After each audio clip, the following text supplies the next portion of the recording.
I want to make a demo on scripting. The problem came up that they want to make a MIP file for each one of these studies. And this is a fairly long list. I can take it from here, take it from another place, a different list of studies. And they can even decide that I want not to take it from a place on disk. This is reading from the location on disk, or I can read from the authentic packs. Let's try that. Okay, so it can, on the packs, it usually has a huge number of studies, so I have to limit it in some way. So I'll limit it here. I'll ask it to read. So here, I'm using the examples. I want to take this list of studies, which is generally much longer, and I want to make a MIP for every single one here. So whether I take it from here or from here is basically the same problem. And I can go back to this one. And I have to do some basic housework to set up the script. So I want to bring up a sample study, and I'll pause it. Okay, the study has come up. Since this is purple, it has an analysis, which I'm not going to use in this case. Move it down. And basically what it's going to do is going to press on this Save MIP button. That's the script, the job of the script. So once in a lifetime, I have to set up the values of this Save MIP. So let's click on that. And here I decided I want to have an animated GIF. This is the delay time between frames. And I'll choose that. And it asks me where I want to save it. And again, this is something I do once in a lifetime. I want to put it in temp, and I want to create a new folder. This new folder I'll call MIP. And I'll open that. And now I can save. It makes a file name for me based on the patient name and the date. So I just have to hit the save button, and I'm done. So I want the script to do what I've just done manually. So I want to look and see what I've got here. I'll bring up this. Now I chose Elan, temp. Here's my MIP. And this is what I just created. You can see the time. It's been created now. So I'll bring it up, and this is rotating much too fast. So that the location where to put is okay, but the time is bad. So let's move this out of the way. And I'll do the same thing again. I'll do a save MIP. And here I want to change this frame time, instead of 50 milliseconds, make it 250 milliseconds. I'll click it. It asks me where I want to save it. Again, the script will not ask these questions. But I will put it in MIP and save it. Okay, it overwrote it. Now I can look again. And this time it's much more reasonable. This is it's a bit slower than that, but yeah, you choose what you want, not what someone else wants. Okay, so I'm happy with the speed, I'm happy with the location, and I'm ready to go on to better things. Okay, so I've set up my once-in-a-lifetime parameters, how I want the MIP to work. So basically I'm done with this study. And I can close this for the time being as well. And I want to look at the script itself. If I click on the Fiji and do an open square parentheses, it brings up the script editor. This is a nice little program. And when it first comes up, it wants to know what language you want to use. It comes up with none. And I tried very hard to use the ImageJ macro language, and ImageJ macro just didn't cut it. So finally I just went to groovy, and groovy did do the job. Now, so here I want to basically define my script, and I'm not going to get through all the nitty-gritty. Basically I want to open, and once I'm done it more than once, I can open recent, and I can use, this is the script I've made. So I brought it up, and you can see it's got the groovy subscript, because this is a groovy script. Okay, I want to explain how the script itself works. This is the main program. The first two lines are commented out. This is basically a hello world, just to make sure when you're starting, to make sure the thing is beginning to work. It printed out hello world for me, and then when I was done, I just commented them out. The real action is in this read study. It looks to find the program it wants to use. I can use either the authentic or the read from CD, and I will see that here. Okay.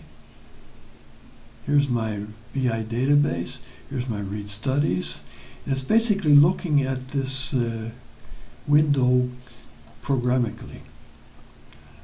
So it looks here, and if read study is not null, then you can work. If read study is null, it means you forgot to open one of these programs, these reading programs. Okay, suppose we haven't forgotten. Now we're ready to go. Read study is not null. It comes in, and here's let me say the inner loop first. This is where the work is done. It does for every study on this list, boom, boom, boom, boom, boom, boom, boom, boom, up to the end. What it will do, it will do read study, read the current study with 0. What's the 0 business? In fact, the machinery is here to read more than a single line. I can highlight 1, 2, 3 lines, 1, 2, 3 lines, etc. And then I would use current study plus 2, current study plus 1, whatever you happen to use. And this machinery I'm not using. I just want to have a single line. So to eliminate the extra lines, I just put in a 0 here. And this will read 1 line here, 1 line here, or 1 line here, 1 line here, 1 line here. And it will go and process a study. So the meat of after you read the study, the meat is the processing study. So I go down and look to see what else. This is how the matching program works. Not terribly interesting. At the end of the study, I want to erase any images which are open. And here is where I get into the meat. Okay, the meat is, first of all, I wait 30 seconds for the study to load. Not guaranteed it's going to load all the studies, but at least part of the studies should be loaded. Part of the series should be loaded. And when I do again, I go into this image window manager, and below this, I should see the studies which are already loaded. So I want to make sure that the number of series is at least 2. Why does that come up? Because if this number of series is only 1 or 0, I haven't read anything, then I can't do anything. The minimum possible to work with the PET-CT viewer is you have to have a CT and you have to have a PET, which is 2 series. So below 2 series, it'll just erase images, and it'll tell you your input data is not compatible with PET-CT, and it'll go back and do the next line.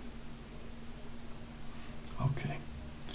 So this could in fact fail, and 30 seconds is not enough if you happen to have a very slow system. If you have a slow system, change it to whatever you need.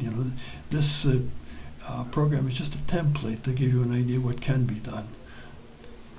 Okay, now assume I've got past this thing. I want to set the timeout to be 0.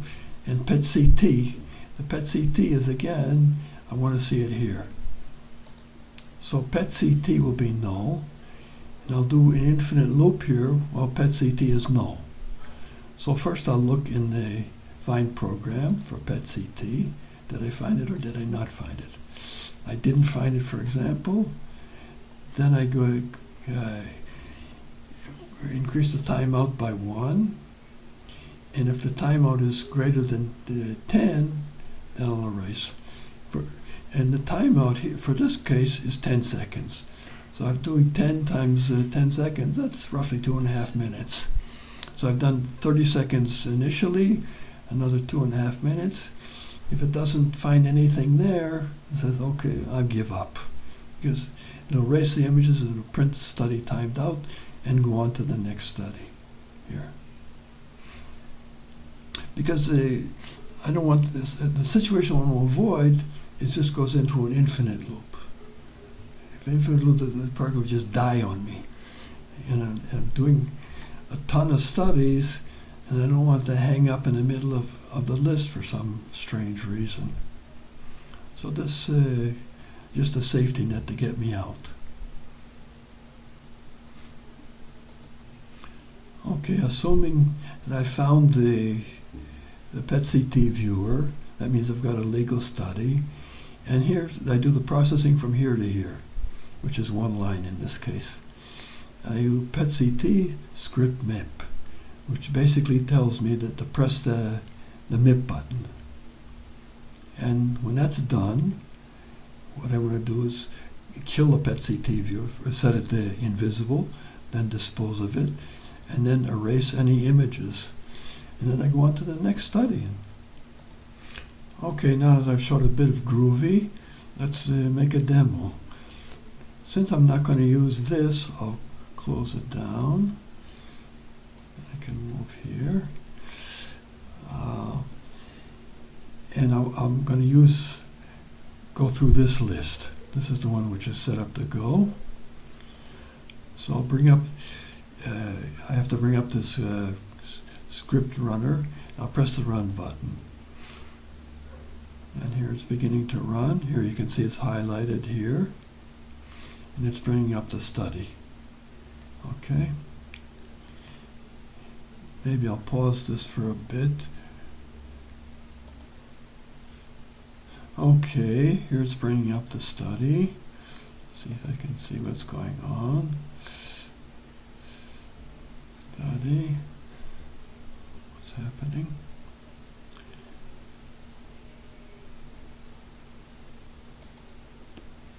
It's coming up. And it's written here, it's discovered the PET-CT viewer, and there are no extra images. It's going on from study to study. Let's watch it for a bit. This has annotations. All the extra processing is ignored here. All we're doing is making the MIP file. It's going on. You can see it in the background. Coming up to the next one.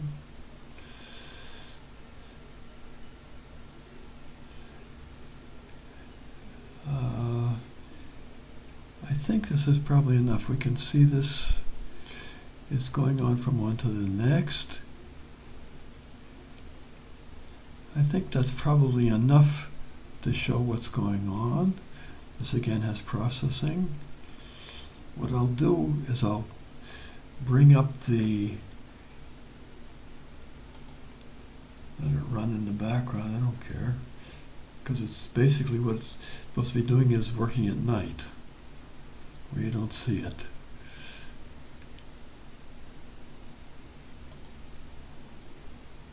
And let me look at the results here. Elan temp, and I put it in MIP. And I've, up to this point, generated 3 MIP files. I can look at them. This is the first one. And it's generated another one.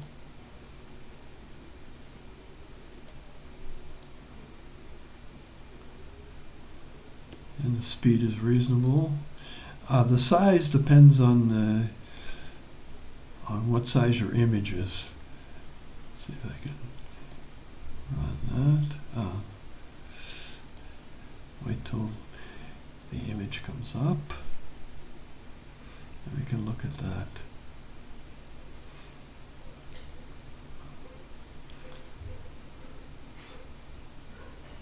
I'm bringing up a fairly big study, so it's taking some time. But again, if you're not looking at this, who cares? It's supposed to be a batch which you don't have to sit there and look at. I just want to show the point about the size.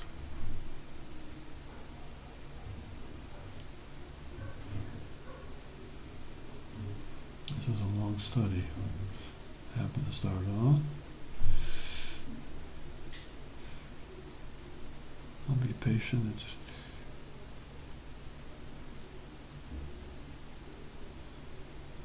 Okay, here comes up the PET-CT viewer. It's waiting to load the data. This might be too fast to see something. In any case, the size of the MIP image is the size which you see here. And it's not a good idea to make the study too big. It just inflates the size of the file, and I don't think it contributes nothing much. At least that's my personal opinion. You do it whatever you like.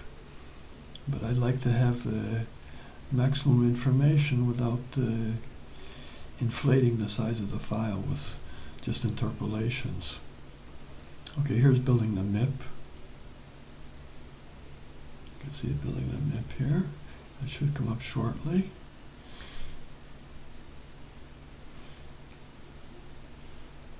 Taking a while to build it. And then I think that I'll close off the demo once we see this. Just so we can see the final MIP come up in whatever size you've chosen to size the particular window. It's almost done with the MIP. Wow, this is a big one. Let's just look at this and see how it looks. Okay. I'll kill the demo here. And I can look at the one we just brought up.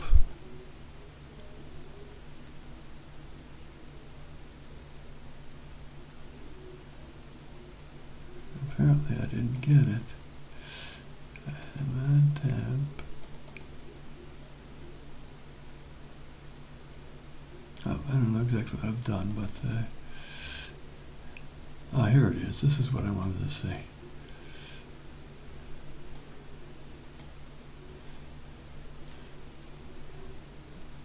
So again, whatever you see here, the size of the viewer determines the width of the frame, and the data determines the length of the frame. And that's essentially the end of the demo.